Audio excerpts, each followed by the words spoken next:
अस्सलाम वालेकुम। मेरा नाम है मुजाहिद हसनैन और आप देख रहे हैं स्टार्टिंग आउट विद प्रोग्रामिंग। इस लेक्चर के अंदर हम डिस्कस करेंगे अरेज को। सबसे पहले तो ये कि हमें अरेज की ज़रूरत क्यों पड़ती है। सपोज करें कि मैंने तकरीबन जो है ना 5 स्टूडेंट्स के जो है वो नेम स्टोर करने हैं या फिर 5 स्टूडेंट का जो रोल नंबर है मैंने वो स्टोर करना है। अब मुझे क्या करना पड़ेगा, मुझे 5 वेरिएबल्स लेने पड़ेगे। सबसे पहले इंट R1 को जो है उसके अंदर मैं पहला रोल नंबर कोई स्टोर करूंगा, देन R2 के अंदर मैं कोई दूसरा रोल नंबर स्टोर करूंगा, देन उसके बाद R3 के अंदर जो है मैं तीसरा रोल नंबर स्टोर करूंगा।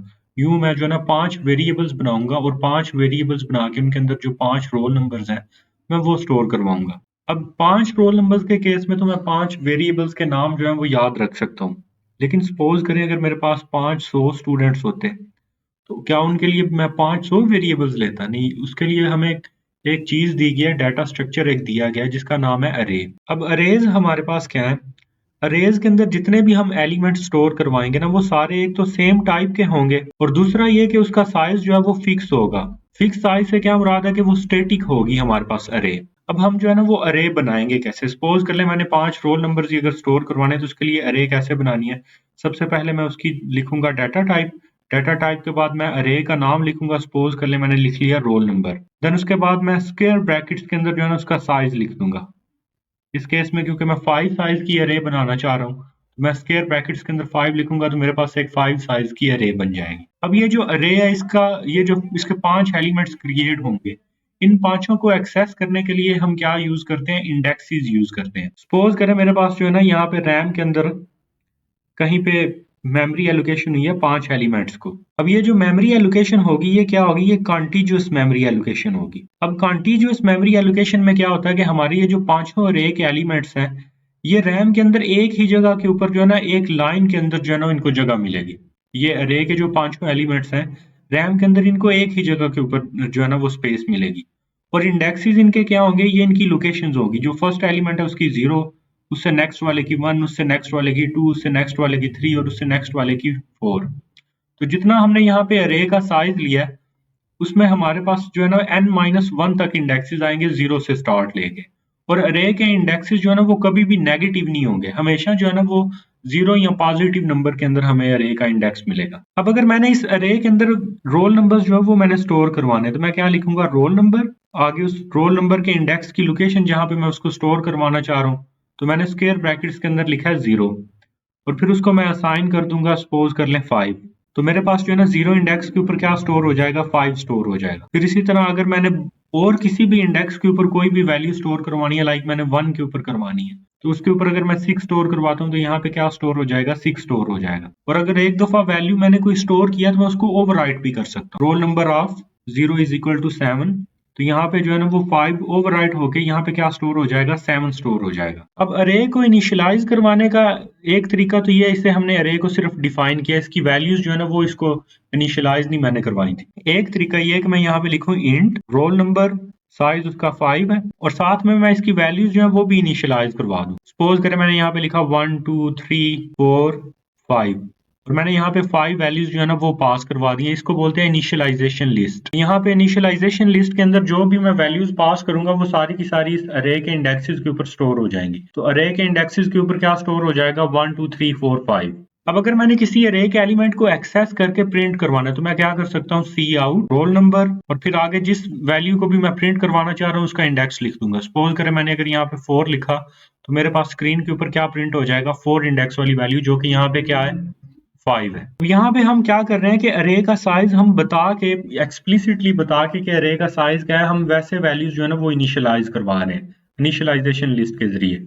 लेकिन मैं यहाँ पे ये भी कर सकता हूँ कि मैं यहाँ पे अरे अपनी जब डिक्लेयर करूँ इंट रोल नंबर और साथ में मैं क्या करूँ, मैं ये जो ब्रैकेट्स है इनको एम्प्टी छोड़ दूँ और एम्प्टी छोड़ने के बाद आगे मैं इनिशियलाइजेशन लिस्ट के अंदर कोई भी जो है ना वो वैल्यूज पास कर देता हूँ।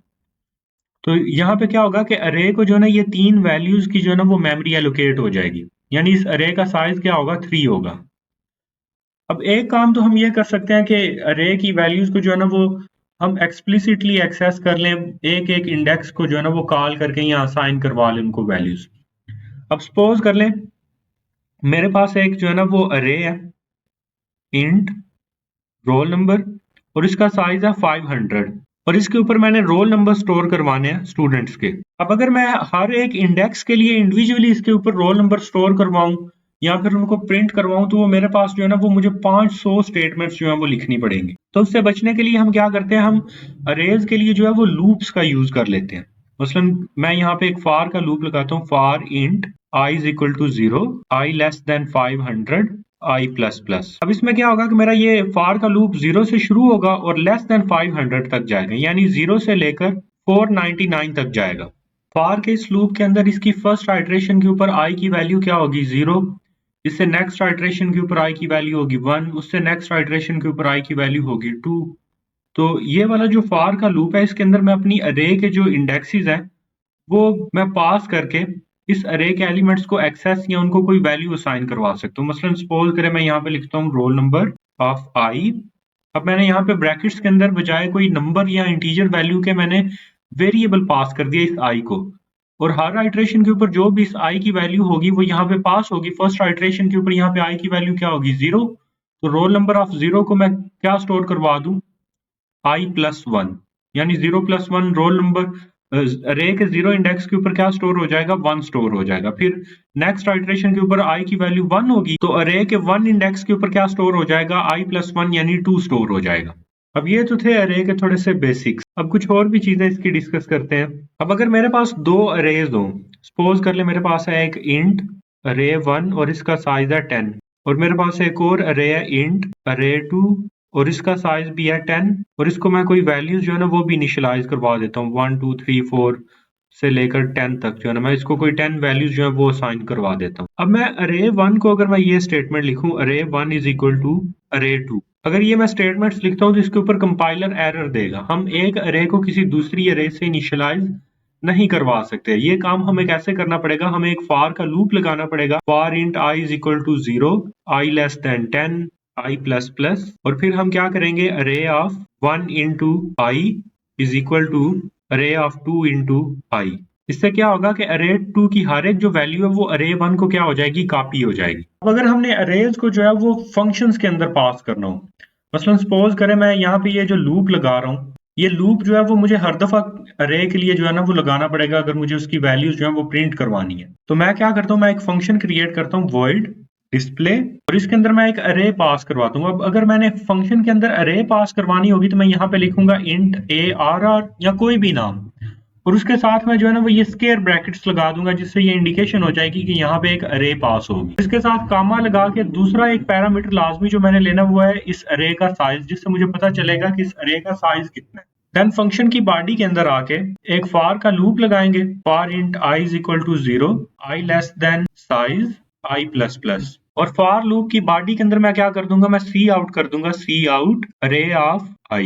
अब अगर मैंने यहाँ पे इस फंक्शन के अंदर ये जो डिस्प्ले वाला फंक्शन है इसके अंदर किसी अरे को पास करना है तो मैं क्या करूंगा, मैं यहाँ पे लिखूंगा डिस्प्ले, और डिस्प्ले के अंदर मैंने अरे को पास करना है। अब जब मैंने अरे को पास करना है तो मैं सिर्फ अरे का नाम पास करूँ। तो सपोज करें मैंने यहाँ पे पास कर दिया अरे 2 को, कामा साथ में उसका मैंने साइज पास करना है जो कि क्या है, 10 है। अब आप सोच रहे होंगे कि मैंने इस डिस्प्ले वाले फंक्शन को सी आउट में क्यों निकाल किया, क्योंकि जो डिस्प्ले वाला फंक्शन है उसकी रिटर्न टाइप क्या है, वॉइड। तो अगर किसी फंक्शन की रिटर्न टाइप वॉइड हो तो उसको हम सी आउट के अंदर निकाल करते उसको हम वैसे ही कॉल करते हैं।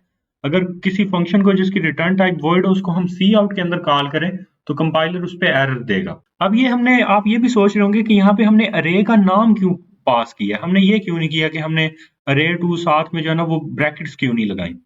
तो ब्रैकेट्स हमने यहाँ पे इसलिए लगाई थी जब ये फंक्शन हमने क्रिएट किया था ताकि कंपाइलर को ये इंडिकेशन हो जाए कि यहाँ पे क्या पास होगी, अरे। और जब हम यहाँ पे उसको कॉल करेंगे ना तो तब हम सिर्फ अरे का नाम पास करेंगे। अरे के नाम के पास क्या होता है, उसका जो फर्स्ट एलिमेंट है ना, फर्स्ट एलिमेंट का एड्रेस होगा उसके पास, यानी जो हमारी अरे है अरे 2 इसका जो 0 इंडेक्स वाला एलिमेंट है, सपोज कर ले वहां पे हमने स्टोर किया हुआ है 1 या फिर कोई भी एक वैल्यू स्टोर हमने की हुई है, तो रैम के अंदर जहां पे भी वो वैल्यू स्टोर्ड है ना 0 इंडेक्स के ऊपर, इस 0 इंडेक्स का जो भी रैम के अंदर एड्रेस होगा ना वो इस अरे के नाम के पास है। तो अगर इस अरे के नाम के पास एड्रेस है तो यहाँ पे हमारे पास अरे का क्या पास हो रहा है, एड्रेस पास हो रहा है, और वो जाके किसको मिलेगा, इस ARR को मिलेगा। इसके पास क्या आ जाएगा, इस ARR2 वाली अरे का एड्रेस आ जाएगा, और यहाँ पे हम जो है ना फिर उस अरे की जो वैल्यूज हैं हम वो प्रिंट करवा लेंगे फॉर का लूप लगा के। अच्छा, जैसे हम इंटीजर डबल या किसी और डाटा टाइप की अरे क्रिएट कर सकते हैं, वैसे ही हम अपनी क्लासेस के लिए भी जो है ना अरेज क्रिएट कर सकते हैं। तो सपोज करें मेरे पास है रेक्टेंगल, रेक्टेंगल की कोई क्लास है। रेक्टेंगल क्लास के लिए मैं अरे क्रिएट करना चाह रहा हूँ, तो मैं यहाँ पे लिखूंगा ARR और इसके अंदर मैं साइज पास कर देता हूँ 3। अब इस अरे के हर एक इंडेक्स के ऊपर क्या होगा, रेक्टेंगल क्लास का एक ऑब्जेक्ट जो है ना वो स्टोर्ड होगा। अब अगर मैं इसको इनिशियलाइजेशन लिस्ट के जरिए अगर वैल्यूज असाइन करना चाहूंगा ना, तो यहाँ पे अब जैसे मैंने वो इंटीजर के केस में 1 2 3 4 पास ऐसे वैल्यूज पास की थी ना, तो यहाँ पे मुझे क्या पास करने हैं, रेक्टेंगल के ऑब्जेक्ट पास करने हैं। तो अगर मैंने यहाँ पे रेक्टेंगल के ऑब्जेक्ट पास करने हैं, तो मैं यहाँ पे अनोनिमस ऑब्जेक्ट जो है ना वो क्रिएट करके पास कर दूंगा। अब अनोनिमस ऑब्जेक्ट कैसे पास होंगे, मैं यहाँ पे लिखूंगा रेक्टेंगल यानी क्लास का नाम और उसके साथ पैरेंथेसिस लगा के उसका कंस्ट्रक्टर कॉल कर दूंगा। अब सपोज कर ले मैं रेक्टेंगल के लिए जो है उसका डिफॉल्ट कंस्ट्रक्टर कॉल करना चाह रहा हूँ, फर्स्ट जो 0 इंडेक्स है वहां के लिए। इंडेक्स 1 के ऊपर मैं रेक्टेंगल के अंदर कोई जो है वो पैरामीटर्स पास करवा देता हूँ 1, 2। और इंडेक्स 2 के ऊपर भी जो है ना मैं कोई रेक्टेंगल का एक ऑब्जेक्ट क्रिएट कर देता हूँ रेक्टेंगल 2, 1। और फिर उसके बाद इनिशियलाइजेशन लिस्ट जो है वो मैं क्लोज कर देता हूँ। अब अगर मैंने इन ऑब्जेक्ट्स को एक्सेस करना है, तो सपोज करें मैं जो फर्स्ट ये जो ऑब्जेक्ट है ये वाला, इसको एक्सेस करना चाह रहा हूँ, मैं यहाँ पे लिखूंगा अरे ऑफ 0 डॉट।